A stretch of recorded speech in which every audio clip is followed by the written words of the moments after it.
Hayatda kalıp yaşar, kim ise kullanıp yaşar. Kim hayatta kalıp yaşar, kim ise kullanıp yaşar. Kimler utta kalıp yaşar, dostlar bunu takdirdirler. Kimler ise kullanıp yaşar, dostlar bunu takdirdirler.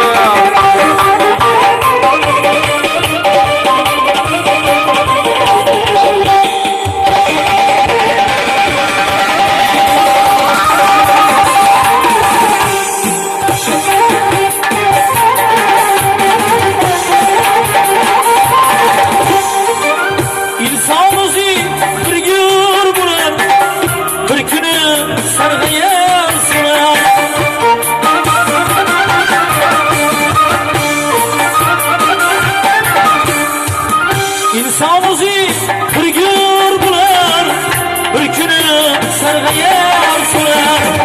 Xudo xohlar yani bular, dostlar bunu takdirdirlar.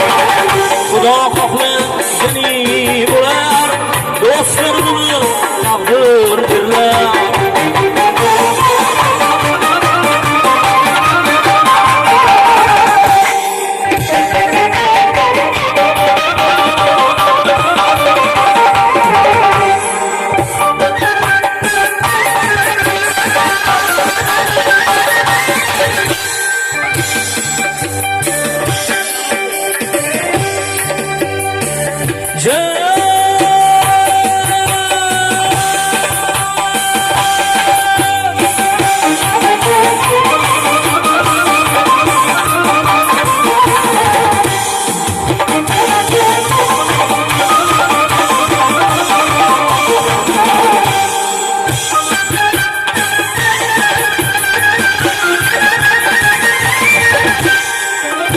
Ham alamning manoriyo, kofirlarning